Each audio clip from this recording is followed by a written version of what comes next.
What's up, world? What's up, DC? What's up, Howard University? How is everyone doing today? You are now listening to Midday Mimosas on WHBC 96.3 HD3 with your girl, Miss Alicia Marie, and my beautiful co-host, Shamara. What's up, world? It's Shamara. And guys, we have the one, the only, Inkay2x in the studio. What's up, Inkay? You dig. What's up, y'all? What's up, WHBC?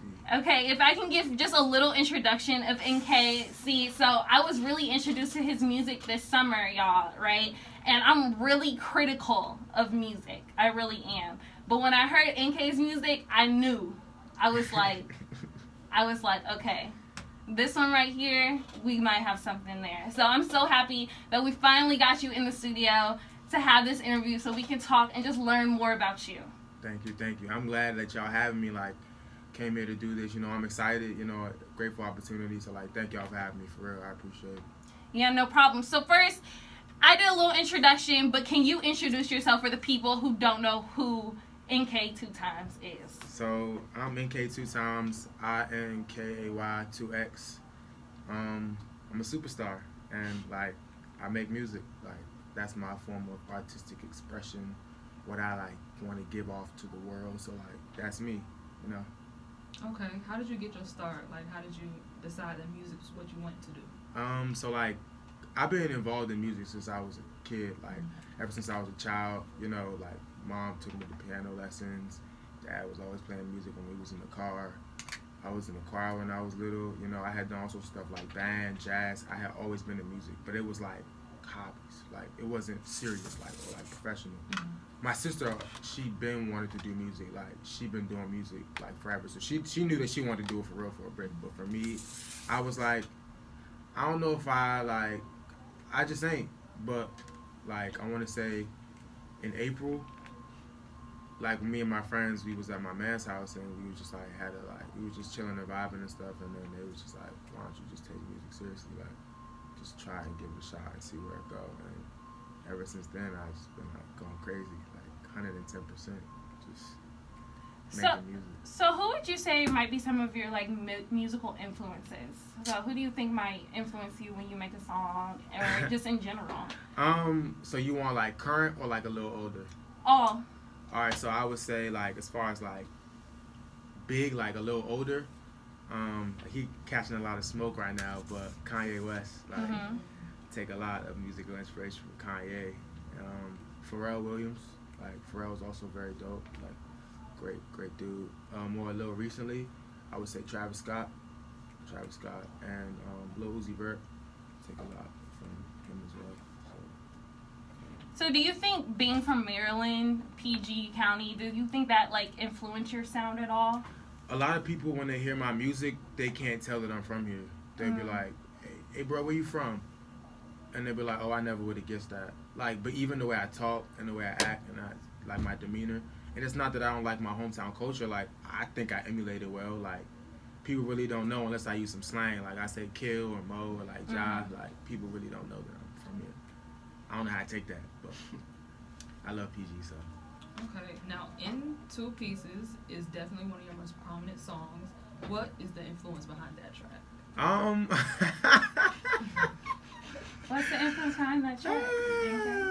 So, me and my shorty have been going through some stuff at the time, and yeah, she had kind of said some stuff to me, and I didn't like it. So, I had this picture of us, and I cut it into pieces.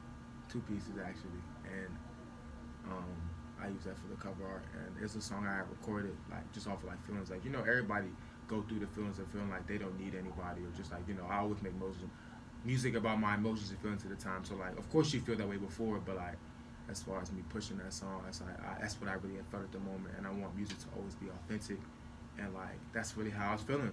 So I felt I don't need you. So yeah, that's how that went. I don't need you. Boom, bap. So when you write, do you usually write from experience or how you feel, or do you sometimes just trying to I'm just trying to get a bop out there? You know what I mean? I'm just trying to get some music out there that people are or do you truly just try to write from your experience, how you're feeling? All right, so I always think that I hate when people cap when they rap. But rap is all cap. If you didn't know, rap is a lot of lies. Like a lot of rappers out here be lying because it's just an image they be trying to sell or whatever. But you know, I try to like be as honest as possible. I mean, sometimes you gonna like, you know, make things sound cool or glorify stuff, but like a lot of the stuff that I talk about, like I know everybody say it's real, but like no, it's real. Like the good and the bad. Like I'm not gonna lie to you. Like sometimes I get real personal. Sometimes I let people know stuff so they can relate. I haven't really been able to do like, you know, like the little third person joint that Kendrick Lamar and J. Cole be doing where they tell stories to other people. Yeah. I ain't been able to do that yet. I really just be talking about me for real. So yeah, like a lot of my rap is me. I want to make it personal because like people who heard my music, they think that it's dope that like I be talking about my, like people who know me, they be like, yeah. So Okay, you kind of dove into it in saying that people glorify things in their music. Nowadays, a lot of artists glorify drugs in their music, especially up and coming artists around your age. So how do you feel about that being a topic in rap? Especially during this such a time that a lot of artists are dying from drug overdoses, but yet we are glorifying drugs in most of all the songs that you hear on the radio. So how do you just feel about that type of topic during that?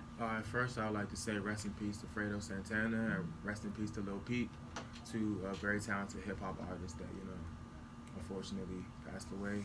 But I feel as though, man, you can't let, and it's hard though, cause like as artists we are role models and we are like, we can't help that we have an influence and say on stuff. So some people really just be talking about what they do. So like they don't really know like, oh, Kill, I got an effect on the kids. Like kids listen to me and they follow me.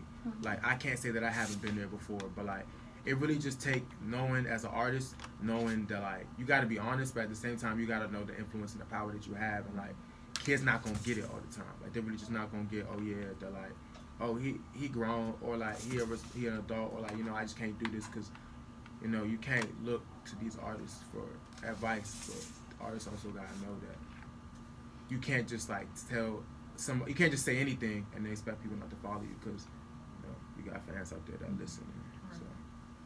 So what might be your creative process when making a song? Like, what do you do when you get in the studio? Like, how do you zone in? How do you know, like, or when you're just writing, do you just go to class and you're like, oh, this bar just popped in my head, like I gotta write this down?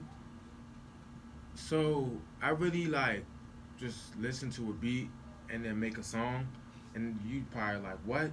Like, of course, but like really that's how it happens.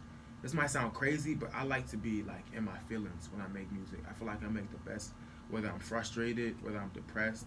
When I have a certain emotion, that's when my best music come out. So I really like to make music, preferably when I'm feeling some type of way, because then I'm like, I'm gonna go in there and my creative process just going on, like snap, whatever way. Like if I'm happy, I'm gonna snap happy.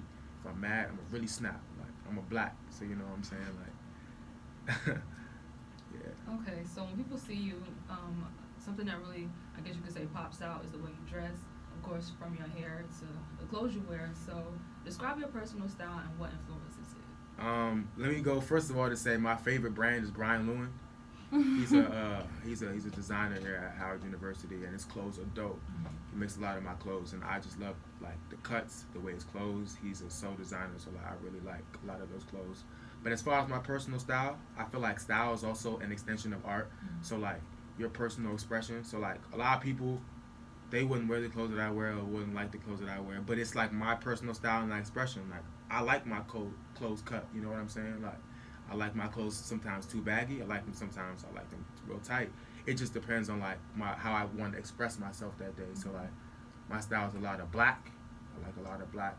A lot of like proportions. So like really long sleeves and a short like torso, or like a really long torso and short sleeves. Just a lot of proportional stuff. And I like women's clothes. I'm not gonna lie. Like I know Doug said that like 3-4 years ago, but he wasn't lying. Like it's crazy to say this, but if a lot of men like actually tried women's clothes and see the way they fit, like the way they're just made, women's clothing is amazing. Well, that's so interesting, and I think it's just great because you are like an up-and-coming artist, you know what I mean, and you're coming up with your own personal style and trying to figure out what works for you, because honestly, like, you don't know, you could be starting trends, you know what I mean, like, you wear something and people were like, oh wait, Inkay2x wearing it, I gotta wear it too, you know what I mean, so I think it's great that you do stuff like that. But so we do have a question, was it like being a student and being an artist? Because being an artist itself can take a lot. You know what I mean? Take a lot of energy, take a lot of time. But you're also a full-time student. So how do you balance both of that? It's hell. It's actually hell. Mm-hmm. Like, it'll be times where, like, you know, like, being an artist, like you said, it's a full-time job, but I'm a full-time student as well. So it's just like, it'll be times where, like, how do I say this? I'll be like in class and but like my creative juices just start flowing out the random, and I'm like, I really want to create right now. Or like I'm doing some homework or something like that. I just want to turn on the beat and vibe and like just work. Or I'll be in the studio and I'm like, oh, I got something to do on Blackboard, something crazy. Like, you know what I'm saying? Like, it'd be stuff like that, and it's hard like having shows on the weekends. Sometimes you don't got time to do stuff, or like just also like being an artist.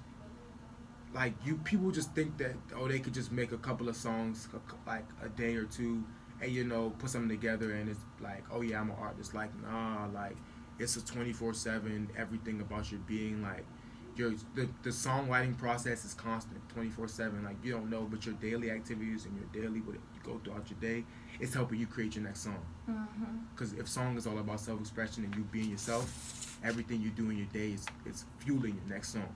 So it's like I'm constantly thinking of ways to how I can express myself and what I'm currently doing and in my music. And I talk about school of my music because it's something that I'm going through personally. Like for me to act like, oh, I ain't in school, I'm too cool for school. Like, nah, I be telling people that I be in school going through it in my songs because it's real. Like, I am a student. I'm trying to graduate and trying to be an artist. So I do.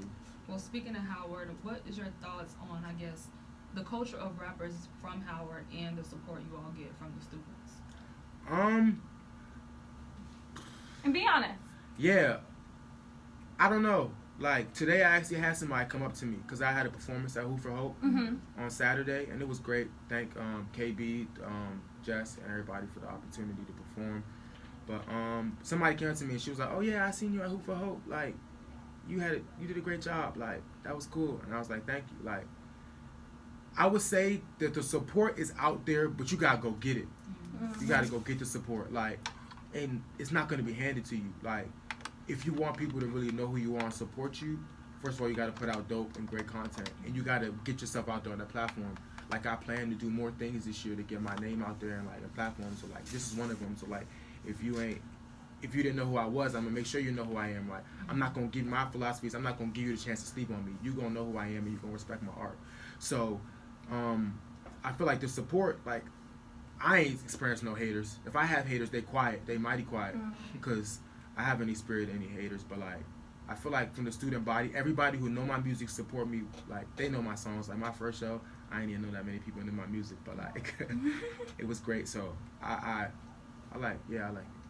So, Inkay, what do you have next? Like, what should we expect from you next? Like, what's happening in Inkay's world? You got any performances soon? Any new music that's gonna drop? Like, let the people know. All right, so this Friday, I got a song coming out produced by my man Kel, mixed by my man Manny, called I Got the Bands. If you follow my Instagram, you've seen the snippet I posted a while ago. It's gonna go crazy. Yeah, we going up on Friday. I'm gonna drop that. It's the first single off my EP, my first project. It's called Inkay2x. So, yeah. No, okay, most definitely, and we hope to see you soon, especially in places like Yard Fest and RAPSODIZE. You know, RAPSODIZE is a WHBC event, so we really hope to see you in something like that. So you know you can get more exposure, more people can rock with you, and you know what, we can bring Inkay to the top, okay? But this is not it. We are not done with Inkay yet. Not yet. We got a couple more things for you to do, okay? But all right, make sure keep it locked. His song Into Pieces is up next, y'all. Is this the first radio play? Is it? No, it's not. 93.9 played Gassin in July. Like, I got it. I'll bet. So okay, Into Pieces is now about to play live on Midday Mimosas on WHBC 96.3 HD3.